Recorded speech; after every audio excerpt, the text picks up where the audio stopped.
This is CBC Nova Scotia News. Tonight, virtual urgent care. A look inside the program that started as a pilot at a Spring Hill hospital 1 year ago. Ongoing ferry troubles. Service between PEI and Nova Scotia is now cancelled until at least Wednesday. And game on. The Cape Breton Eagles dropped the puck this weekend with a new captain and revamped arena. Rain tracking in this evening into the overnight, lingering into Friday, but clearing as we work our way into the weekend. Your full forecast is coming up. Good evening. A growing number of Nova Scotians are getting treatment virtually in hospitals through a program that began as a pilot about a year ago. The initiative is called Virtual Urgent Care, and it's expanding rapidly. It allows rural locations that have had staffing challenges to offer care for issues that are not life-threatening. Gareth Hampshire got to see how it works in Spring Hill, where it started. This is where people see doctors virtually at All Saints Spring Hill Hospital. Patients who show up here are triaged first by a nurse before being taken to an examination room where a doctor speaks to them through a tablet. It really has kind of changed the way that patients in the province are receiving health care. Nova Scotia Health employee John Gilderson is demonstrating how it works. Last week, Mike Fullerton from Amherst showed up at Spring Hill when he felt pain in his foot. He's diabetic, and part of it has already been amputated. I know the signs, and I know what's coming. He went to the Cumberland DR first, but thought he'd be waiting for hours to see a doctor because it was so busy. A nurse recommended he drive to nearby Spring Hill to try out virtual urgent care because that would be faster. They were able to diagnose me within a few moments and probably save me from losing a majority of my foot.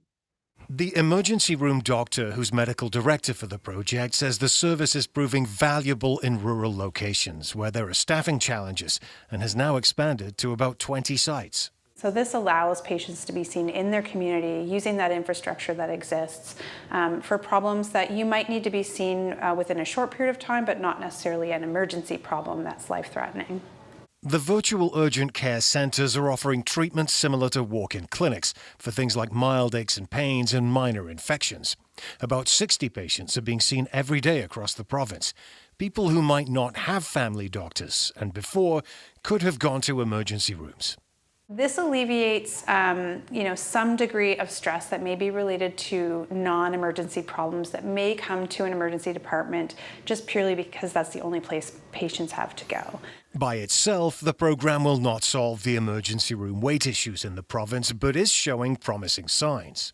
I think we looked at the numbers from last year, and I think we had almost 300 plus days of providing care to patients who otherwise would have ended up with a closed emergency department, which is incredible. Mike Fullerton says it was different not seeing a doctor in person, but he's relieved he got his diagnosis and medicine quickly. Gareth Hampshire, CBC News, Spring Hill. A new report from a policy think tank out of Montreal says Nova Scotia's record at retaining young nurses is among the worst in the country. The Montreal Economic Institute says that for every 100 young nurses that entered the profession in 2022, 60 left. Only New Brunswick has a worse record, losing 80% of its nurses under the age of 35. The Nova Scotia Nurses Union says there are more full-time nurses working in Nova Scotia than at any time in the past 5 years. That's partly due to better pay and new nurse-patient ratios built into the most recent collective agreement. We just negotiated patient ratios plus. That means that at some point we're going to have guaranteed nurse to patient ratios on our floors.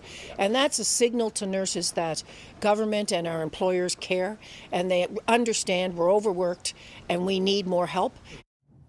Hazelton says the burnout and even violence on the job persists for all nurses. Halifax Regional Police made a third arrest in the Devon Sinclair Marsman homicide. 23-year-old Emma Maria Meta Casey of Dartmouth is charged with accessory after the fact to murder, indignity to human remains, and obstructing justice. Last week, police announced the arrest of 2 men in connection to Marsman's murder. The 16-year-old went missing from Spryfield in 2022. Police say human remains believed to be those of Marsman are still with the medical examiner's office for identification. Police say more arrests are anticipated. Ottawa has finalized a $500 million loan guarantee to help Nova Scotia Power keep rates from skyrocketing due to delivery delays of Muskrat Falls electricity. Emera, the parent company of Nova Scotia Power, confirmed the deal, first announced September 16th by Federal Natural Resources Minister Jonathan Wilkinson.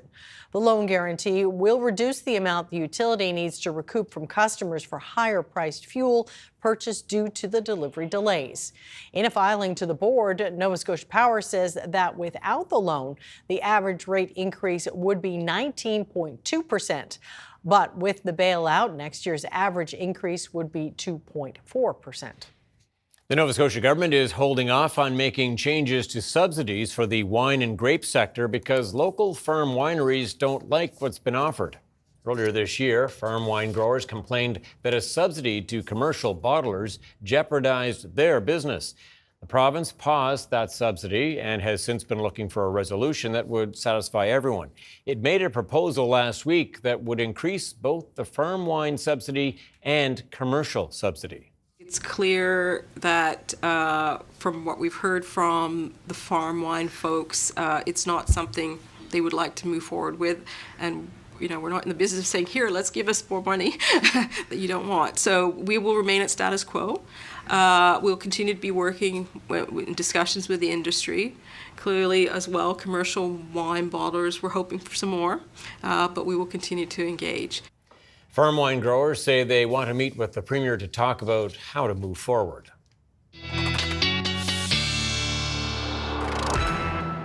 And Ryan Snoddon with us now. And the clouds are getting thicker out there. Yeah, rain tonight through Friday, and we will be looking at a pretty substantial shot here. We definitely need the rain, so this is much needed across the province, and we're going to be looking at generally 15 to 30 millimeters, and we'll keep our fingers crossed that we're on the higher end of that. And a couple of pockets that could exceed 30, as you can see here with this model projecting a couple of those shaded in orange, but again, where they fall is remain to be seen, as I should say, as we are going to be looking at some of these heavier pockets tracking in. And note, New Brunswick back towards Maine, that's where the rain is right now, more substantial, and that does track in from west to east through tonight. Fog patches and rain for your drive on Friday morning, and so be mindful of that. This could be slow going. Leave yourself a little extra time. As we move into the afternoon, that rain moving out of western areas, maybe even a couple of sunny breaks, and so we will be looking at that system to generally continue to clear as we work our way into the weekend. So yeah, the sun breaks moving into western areas on Friday. There's more of that to come for the weekend. We'll break it down with your full forecast coming up. That's good news. Do stay tuned for that. Okay, thanks so much, Ryan. Thank you. 5 Halifax mayoral candidates weighed in on pressing issues for the city on Thursday. The Halifax Chamber of Commerce hosted the event. The 5 candidates were chosen by chamber members. Haley Ryan was there. The event was a sit-down affair where everyone was given the questions ahead of time. So it was a get-to-know-your-candidate rather than a debate. Councillors Wayne Mason and Pam Lovelace and former Liberal MP Andy Fillmore repeated points we've heard from the last 2 mayoral events. This was a key opportunity for 2 political newcomers, Nolan Greeno, a 23-year-old mechanic, and retired Halifax police officer Jim Hoskins. On housing, Greeno suggested getting students at Dalhousie University and NSCC to design and build backyard suites and allow more mixed-use buildings. Fillmore, Mason, and Lovelace agreed changes must happen to cut municipal red tape and get homes up more quickly and cheaply. Hoskins also says if elected, he would declare a state of emergency for homelessness, which he acknowledged would mostly be a symbolic gesture. Fillmore's plan on homelessness would see anyone tenting outside camps forced to move into shelters or designated spaces. He says frontline police officers told him the city's current model has attracted homeless people from across the country. But a new report from the Canadian Press says that Halifax police have no evidence to support that. And in fact, numbers from the city show the vast majority of people sleeping rough have been here for years. Moving to transportation, Greeno says he can't use Halifax Transit to get to work. He would send municipal staff to cities with better systems to get new ideas. Lovelace wants to see new light rail coming in from communities outside Halifax. Mason suggested running a few key Halifax bus routes overnight, so shift workers could actually use transit. The 11 other candidates in the mayor's race got the chance to answer the same questions, and the chamber will share their responses online. Municipal Election Day is October 19th. Haley Ryan, CBC News, Halifax. It could be almost another week before ferry service is restored between Nova Scotia and PEI. That's if everything goes according to plan, and even so, that would only have one of 2 damaged ferries back in action. Today, Northumberland Ferries shared their plan to get the MV Sarima back on the water. Tony Davis has the details. The MV Sarima has been undergoing repairs in Caribou, Nova Scotia since engine problems stranded the ferry Monday night. Northumberland Ferries says the goal is to have the ship up and running by next Wednesday, finishing repairs and conducting necessary testing before returning to service. What happens is we do have no passengers on board. We have our crew on board. The vessel's secured in the berth. And then essentially the main engine is run up at different power levels and measurements are taken to make sure it's holding load and so forth.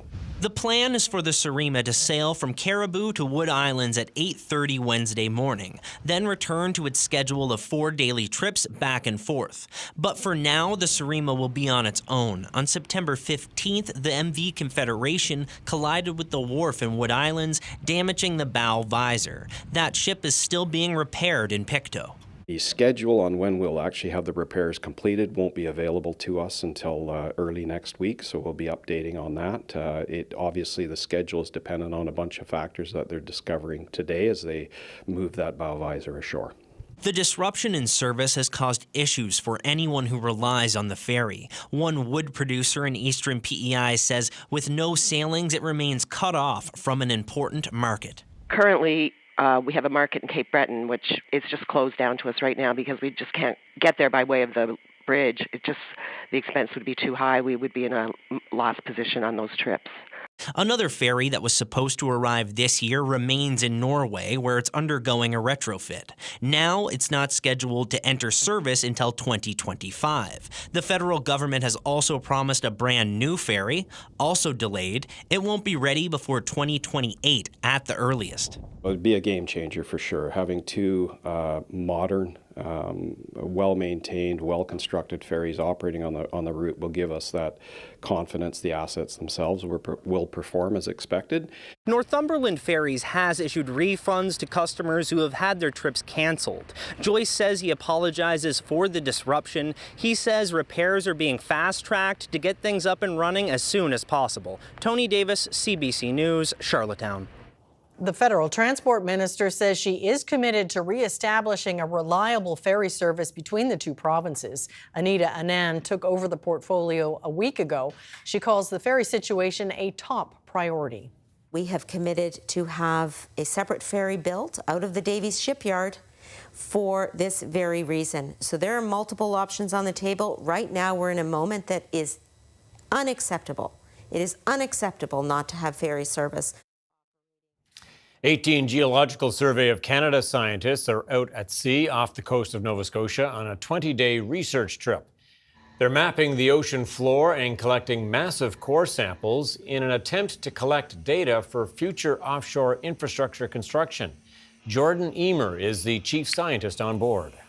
We've got tools that are more modern to map the seabed at a much higher resolution than we've ever looked before. So we're mapping and we're looking at the sediments that are below the seabed as well to see what kind of layers of sediment are there. And really a lot of this data and the samples that we use to sort of ground truth or to prove the mapping data itself, we can use for marine spatial planning efforts or any offshore or informing decision-making on any offshore renewables that might occur in our offshore. An Annapolis Valley charity is picking up the pieces after a devastating fire. The Purple Peacock Thrift Shop recently celebrated its 1-year anniversary, only to go up in flames this week. John Andrew founded the charity that ran the shop. So, what happened? Do you have any more details on the cause of the fire? Well, I was home actually at the time. I got the call about 11:54, and I was the second call, 911 being the first. and I was here within 3 minutes, 4 minutes, and I seemed to roll in about the same time as our first fire trucks came from Kentfield Fire Service. And at this point, it's all a mystery, and it's being investigated in terms of the cause. We suspect probably electrical. However, the big thing is now is just to get refocused. We have a lot of services, and this time of year, as the colder weather sets in, that's when we really get focused on, and we operate 2 winter emergency shelters in the valley, and so we need to keep track on that. And this, obviously, the store, it's kind of devastating because the store was our principal source of revenue, but the community has stepped in and starting to engage, and we have no plans except to keep barreling ahead. Well, talk to me about that. Since the fire, what has happened? Since the fire, a huge outpouring. I mean, hundreds and hundreds of messages and kind words. And right now, with the Rising from the Ashes fund that is online, and commitments and other things, I think we're about $12,000 or so. So we're in the 20 to 25% range in terms of our $50,000 goal. So in the event that no other support, and we don't know what insurance will happen there, I think we're on track to just keep going. I mean, that's kind of the spirit of this place. Our volunteers are hopeful. In fact, I got a very touching video message yesterday from a group of volunteers who were up at our donation bin, and they were sorting and bagging for when we could reopen. So people are, we're going to move ahead. Well, how are you doing? You did just celebrate the 1-year anniversary, and then for this to happen, it must hit home pretty hard. Oh yeah, we spent the day in shock. We spent the day on the pub balcony there, just kind of watching things unfold.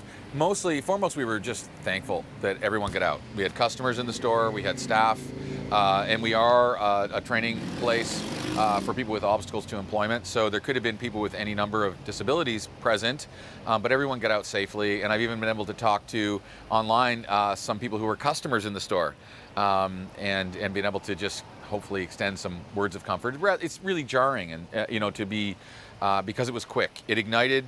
People were rushed out, and within minutes, the whole place was engulfed. So, well, best of luck going forward. I know you have a lot of work ahead, but I'm sure you can get there. Yeah, lots of work and discussions, and this kind of conversation is so helpful to get the word out, to let the community be aware, and also to communicate to everyone that we're still going. The shelters will happen, the 2 outreaches will happen. The soup kitchen that we operate in town will still happen as though this didn't happen. So thank you very much. Well, after a season that left fans wanting more, the Cape Breton Eagles will drop the puck at home this weekend. The highly anticipated season will not only feature a new look and sound inside Centre 200, but a new team captain who has fought through adversity off the ice. Kyle Moore has the story. Congratulations, Jacob. Congratulations, bud. Thank you.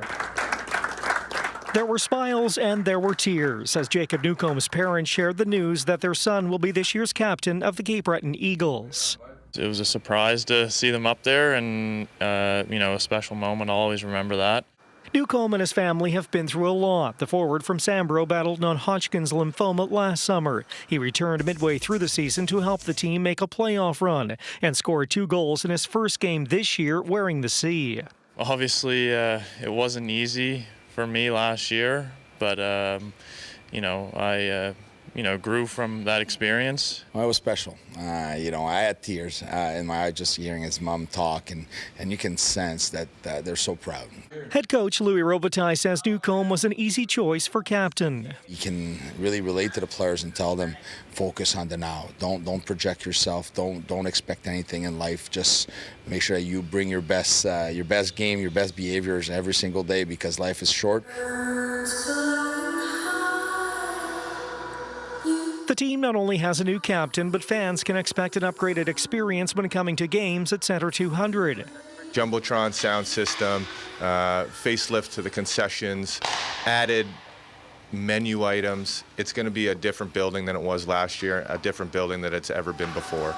If the Eagles score in the first 25 seconds of the game Friday night against Halifax, someone will win a car. But the organization doesn't have to promote themselves too much. Tickets are already selling fast for this year. Our season tickets are up well over 50%.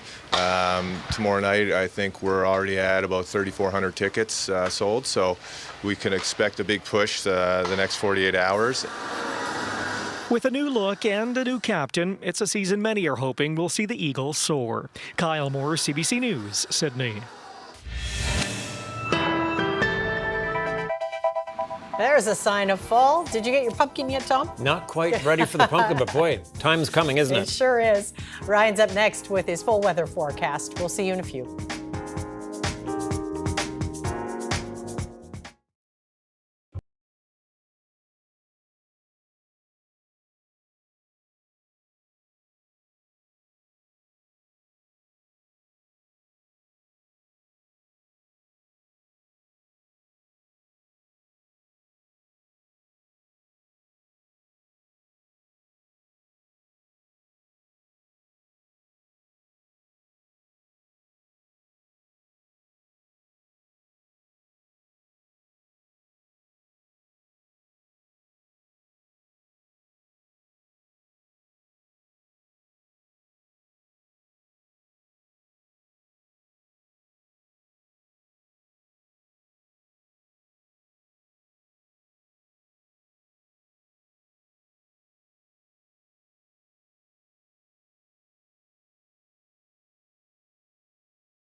Okay, a little variety entering the weather forecast in Nova Scotia for sure, but man, south of the border, it's difficult to watch, isn't it? Helene seems very intense. Yeah, all eyes on this storm, which is going to be very impactful, unfortunately, and it's going to, obviously, it's checking all of the boxes, again, unfortunately, not only with the winds, the rain and the storm surge. These are all going to be very problematic for the southeast U.S. in definitely Florida is where we're going to be bearing the brunt of this one. You can see this storm moving in as a major hurricane tonight, Category 3, very likely at landfall. And you can see the rain really wrapping in around the eye of that storm, which is very defined now. And you can see hurricane warnings in effect for northern Florida and up into Georgia. Tropical storm warnings widespread.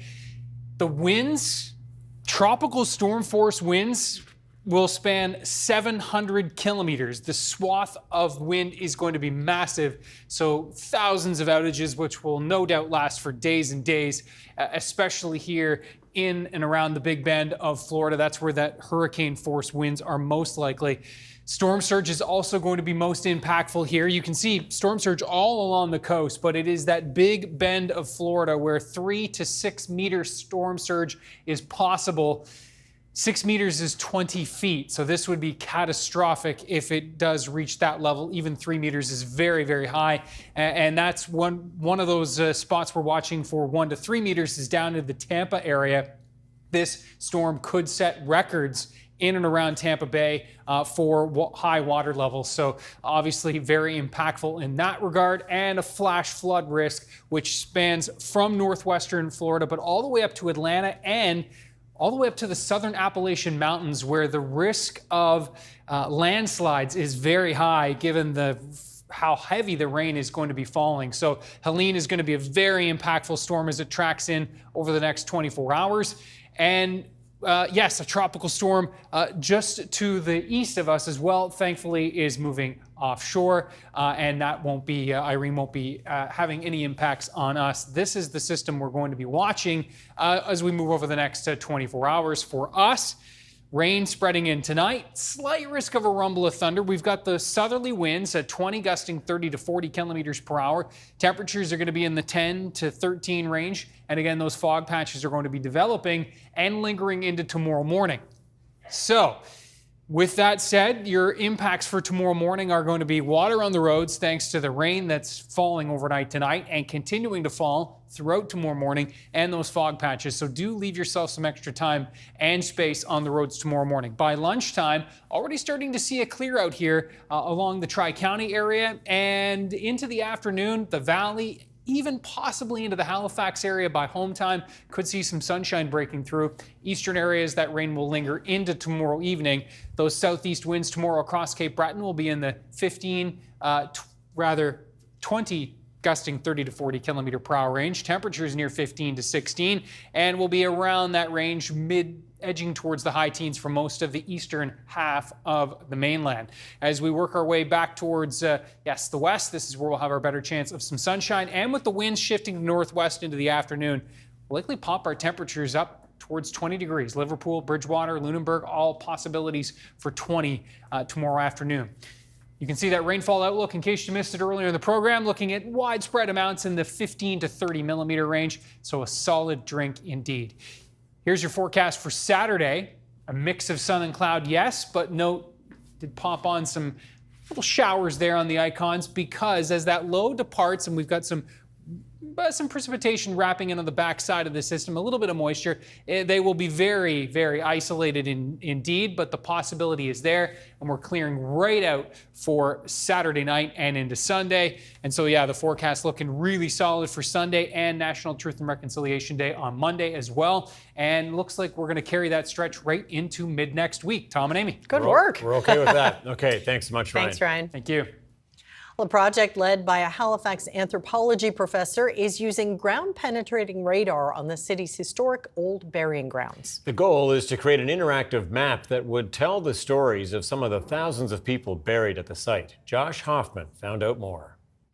Well, we're mapping the site with a series of instruments. Some of it is just straight surveying equipment. So for the first time, we're actually coming through here with high-tech surveying gear, very high-precision GPS equipment, and we've mapped all the stones. There are over 1,200 stones. We've mapped every one of them, 2 to 4 points per stone.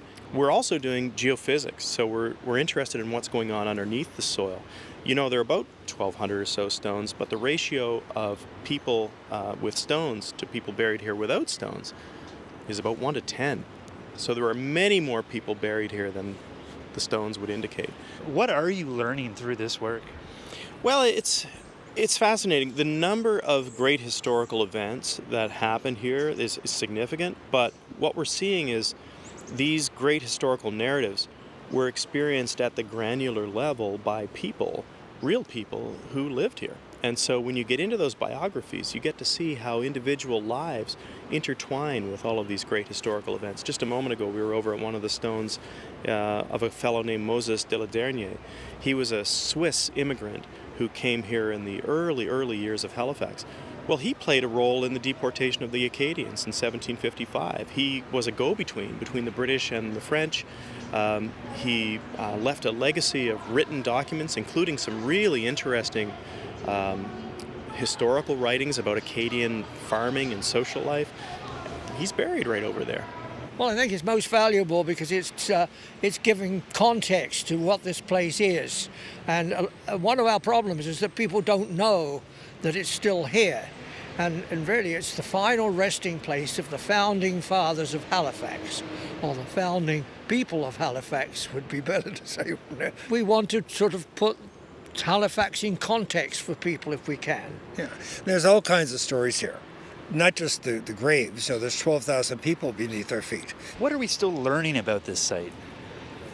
We're learning basically that, this had a very wide range of people. They weren't represented. You had to have a lot of money to have a stone, and a lot of the stones were made in New England, not here. So we know we have Indigenous people here. We know we have African Nova Scotia people here, but they're not memorialized in stone. But their stories have to be told as well, and that's what we're working on now. It buried some pretty famous people too. General Ross, the guy that burned the White House in the States, is buried here. And American tourists really like the thought of burning the White House. Just how much is there still to learn about this site, this place? I think we just tapped the surface.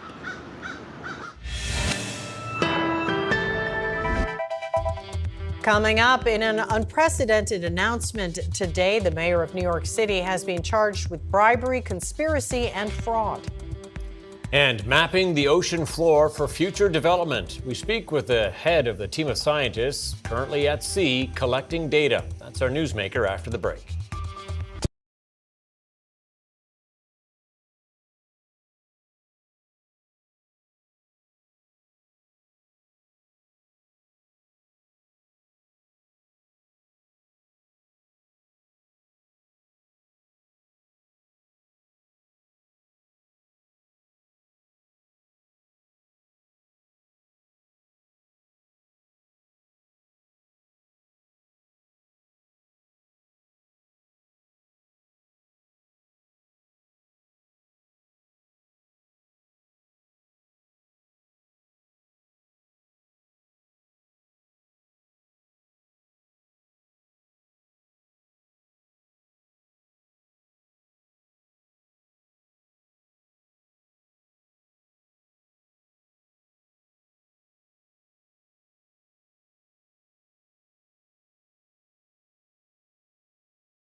18 Geological Survey of Canada scientists are out at sea off the Atlantic coast on a 20-day research trip, mapping the ocean floor and collecting massive core samples in an attempt to collect data for future offshore infrastructure construction. Jordan Emer is one of those scientists aboard the vessel, joining us now via satellite. Sir, first of all, approximately where are you, and what exactly are you and the other scientists looking for out there? We're a couple of 100 kilometers off the eastern shore of Nova Scotia in an area right now. We're just off of what's called Middle Bank. So it's a shallow bank about in the middle of our continental shelf. And right now, I think actually, if I look out my window, we're in the process of pulling up a long core or tube of sediment that should hopefully tell us something about sediments moving around on the bank and off the bank and what it's been doing for the last several thousand years. And so why do you need that information, or why is that useful?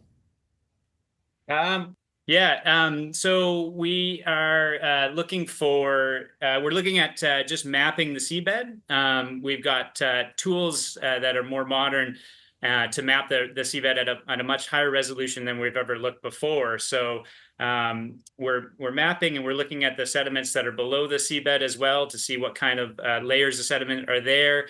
And really a lot of this data and the samples that we use to sort of ground truth or to prove the mapping data itself, we can use for marine spatial planning efforts or any offshore or informing decision-making on any offshore renewables that might occur in our offshore. So is this research funded by private companies or the federal government? Nope, this is funded by the federal government. Like I said, there's a number of different programs that are funding this. So this cruise in particular has a number of different objectives and different sort of outcomes that we're looking to achieve. And so what kind of offshore infrastructure construction companies might use this data? Are you thinking offshore wind turbines, for example? Yeah, so that seems to be a key topic of interest in Nova Scotia and Atlantic Canada's offshore right now. So that is a particular focus of what we're looking for, and we're not particularly collecting these data to provide it to industry. We're trying to prepare sort of where we might want to be offering up these leases, or what kind of things that we might be looking out for if we need to do impact assessments, or just really preparing the people that I'm just doing the science, I'm collecting these data, and then the people that make policy and make decisions can use that accordingly. All right, let's talk about the science for a moment. Can you just kind of describe the process for us on board there? What is happening? Yeah, yes, please. Let's talk about the science. For instance, right now we're collecting a piston core. So we have scientists and technicians just out on deck, just on the starboard side of the vessel where I am right now. And they're collecting all this heavy equipment that just went all the way down to the seafloor, sunk in and collected several thousand years worth of sediment. And so the scientists and technicians will break it all down, take it into a lab that we have on board. We brought some sophisticated scanning equipment to scan and look at the physical properties of these cores. And then we archive it and bring it back to our lab in Dartmouth, where we can perform some more sophisticated analysis on it. Are you finding any surprises so far? So like I was saying earlier, a lot of this area hasn't been mapped at this resolution before. So we can come with our own hypotheses, but we're just kind of get surprised every day when we map, and then we come up with more objectives and more sampling that we want to do based on these data. Some things that we found that have been really interesting are closer to the shore. We've been collecting some cores. And so several thousand years ago, at the bottom of this core, as you can imagine, several meters of sediment, we're finding grass. So it's been drowned. This landscape's been drowned and it's been buried, but it was an old coastal system. So we're trying to map out some of these coastal systems. Seeing lots of evidence of ice on these shallow banks. Some sediments that we sampled probably were directly overridden by ice. Another neat finding was we were in a canyon on the shelf's edge on one of the shallow banks, and we have a little autonomous submarine that goes down and maps in tricky spots that we can't necessarily map from the ship. and it was finding sand dunes in these deep in these canyons that we weren't expecting to find there. So we're going to go back out there tomorrow and investigate those a little further. Yeah, it sounds fascinating. Really appreciate you sparing a little time for us today to talk about this. Jordan Emer, thank you. Thank you very much. Coming up, according to an expert panel, Canada should, at minimum, cut its carbon emissions in half by 2035.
Welcome back. In December, Canada is expected to announce a new greenhouse gas emissions target.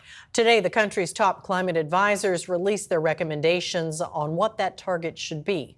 David Thurton reports. Canada is one of the highest emitting countries in the world. We are a top 10 emitter of greenhouse gases per person, but also in total. And we have to think about that. Climate scientist Simon Donner says because we are a big polluter, Canada's climate commitments should be big as well. Donner co-chairs the Net Zero Advisory Body, making him and his group some of the country's top climate advisors. The government has asked his group to recommend what our new 2035 climate target should be. That goal will be announced before the end of this year.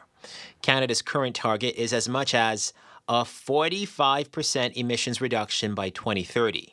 The Net Zero Advisory Body is recommending Canada commit to reducing its emissions by up to 55% by 2035, a difference of more than 70 megatons in 5 years. That new goal will bring Canada in line with the U.S. and other Western countries, according to Donner. 50 to 55% falls out as a very reasonable target range.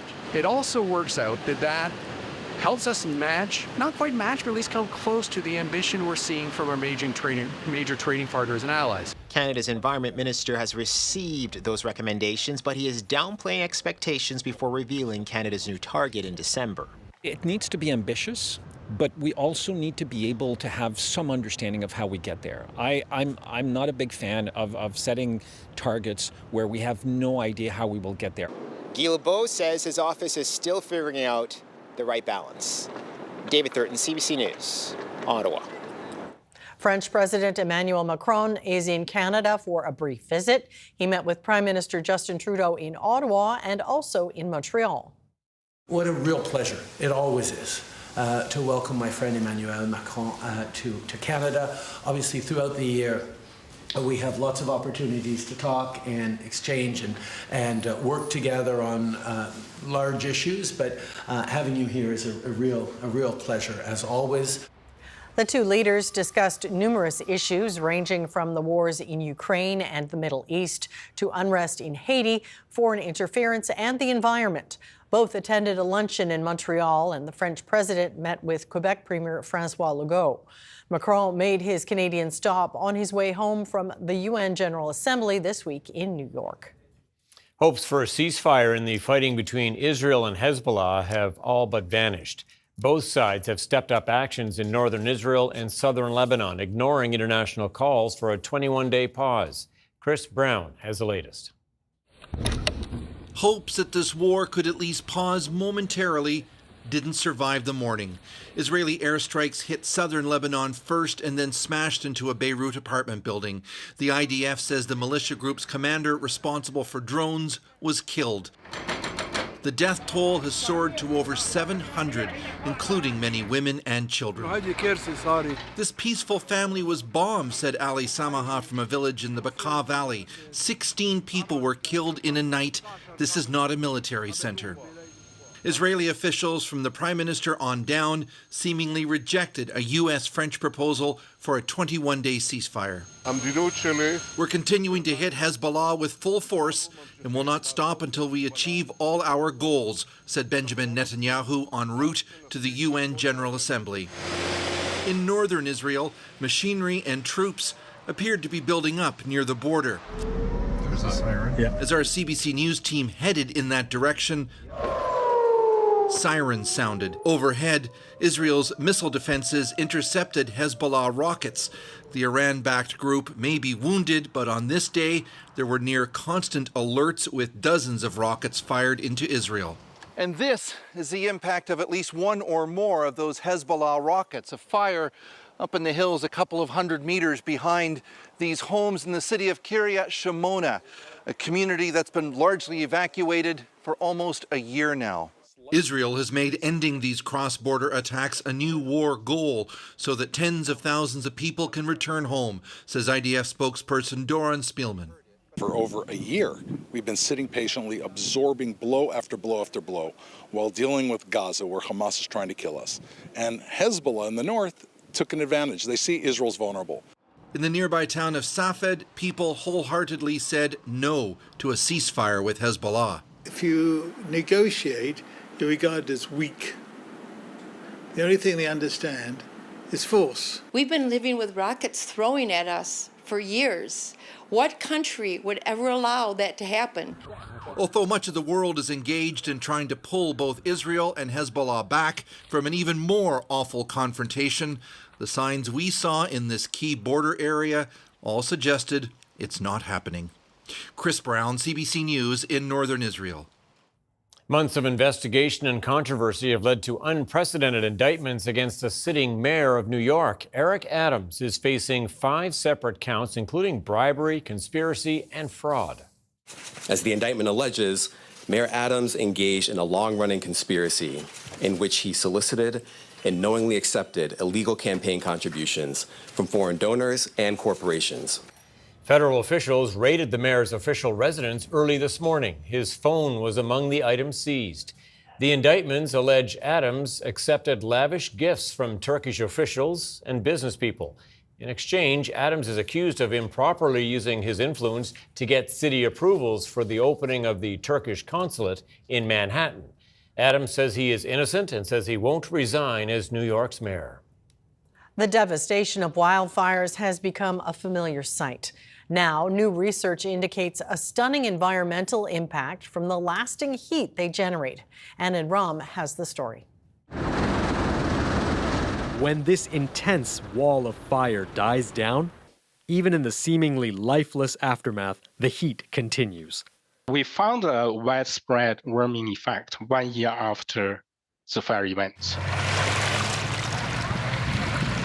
In northern forests around the world, new research reveals the larger the fire, the longer those warmer temperatures will stick around. We have like 14 years of data, and we do see the residual kind of effects even last that long, 14 years. Color drives some of that warming. Blackened earth is less reflective of the sun's heat. Canada's boreal forest is vulnerable because of the type of trees.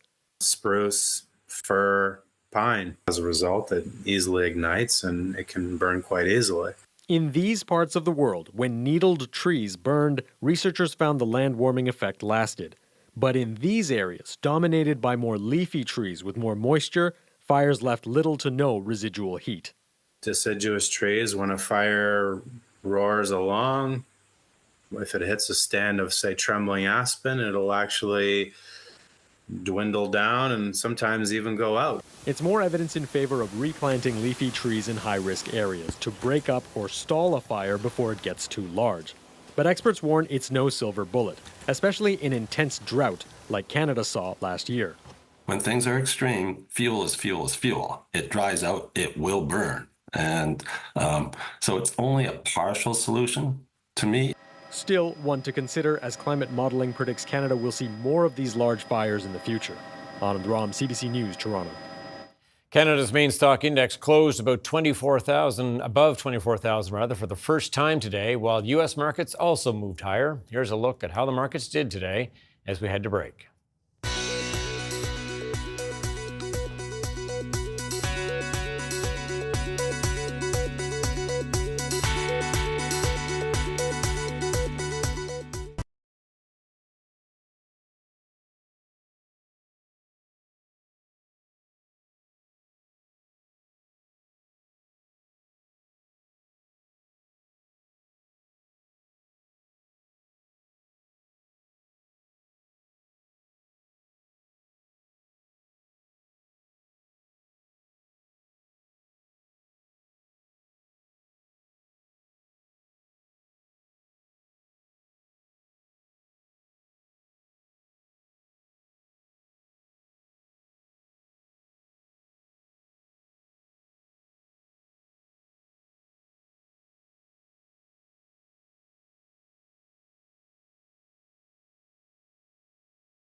All right, Ryan, you were making the point earlier that we do need the moisture. There's no doubt about that. It has been dry for sure. Yeah. And it has started in parts of the province, right? Yeah, starting to roll in as we speak, and we'll be watching that tracking west to east through tonight. So for Cape Breton, not really arriving for you folks until the wee morning hours of tomorrow, but we'll all be into the mix for Friday morning. So you want to make sure that you've got that in mind for your drive to work. Yep.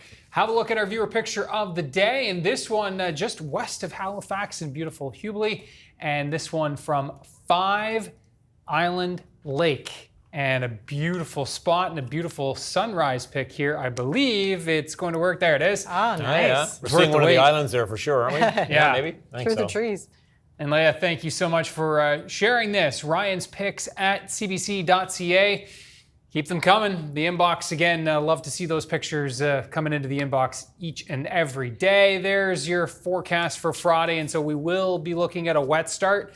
The rain will slowly push to the east, and that will open the door and allow some clearing into the west for the afternoon. As the winds shift to northwest, that's going to usher in that drier air and will allow a little bit of sunshine to break through. So we've got temperatures there.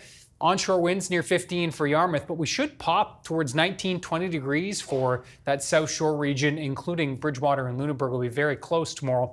Again, damp from start to finish for Cape Breton. Now we'll all be into some sunshine on Saturday, a mix of sun and cloud with just isolated showers wrapping in that north to northeast flow on Saturday. Temperatures obviously a bit cooler in the northeast, but back near 20 degrees in and along the Atlantic coastline.